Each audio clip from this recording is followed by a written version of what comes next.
with Rob McElhenney, who created Mythic Quest. Yes, co-created. Co-created But I was a part with of the Charlie creation. J as well. And Megan Gantz. Yes. Now, this one is also unique too because Ubisoft approached you, and initially you were kind of apprehensive. What was it about that meeting, going in and meeting these guys, that kind of tipped you over the edge and made you make that call to Charlie to say, we have to make this? The first moment was when I walked into the studio and I met this gentleman, middle-aged. He had this big, thick gray beard. He had rings all over his fingers, and he was very interesting. He had a cane, but he clearly didn't need it. It was more just like a prop. And I said, "Oh, what do you do?" He said, "I'm a creative director." And I said, "Oh, what's a creative director?" And he sort of like looked out into the distance, and he like took a moment, and then he looked back at me and he said, "I build worlds." And I was like, "Bitch, I'm making a show about you."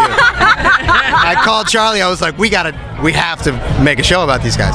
And then from that point forward, sitting and talking with people, so many different people, different diverse opinions, different genders, different ethnic backgrounds, people from all over the world that have all come together for their love of games, to make games.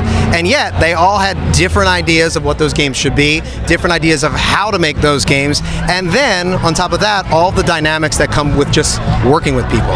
And it just felt like, wow, I hadn't seen a show that took place in this world before, which is really surprising. So I took it back to Charlie and then Megan. We wrote the script, and that was that. What do you hope that viewers really gain when they watch the series? Well, first of all, I hope they laugh. I mean, that's the most important thing in a comedy. But, you know, the difference between this show as opposed to Sunny is that, you know, Sunny, essentially at this point, 14 years in, we're live-action cartoon characters, and that's by design. But this show is about human beings, and we want to make sure that you really feel something, empathy for these people as you're watching them. And yes, it should be funny, but you should really be empathizing with the struggles that all of them are going through, because hopefully, whether you play games or not, you recognize what it is to be stuck together with people, and that's what the show is. What did you learn about games in general that kind of blew you away or surprised you? Just either about the making of them or throughout this process researching them? Well, how similar it is to our business. You know, you have so many different positions, so many different departments, and so many different people and different personalities all working together for a common goal. And of course, egos are going to clash because everybody feels so passionately about their particular job.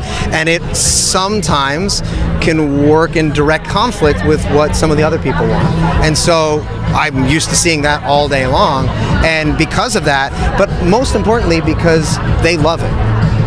The people that make the games love the game. They might hate each other, they might hate the people making them, but they love the games themselves. And that's important, and that's what we wanted to make sure when we're making the show, that it felt authentic, that the gaming community realized that we were not, because I think a lot through popular cultures, a lot of the shows that I've seen or movies I've seen in the past or depictions of the industry has been sort of like geeky and nerdy and just making fun of the community.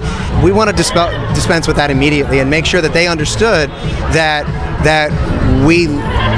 this is a show for and by people who love games.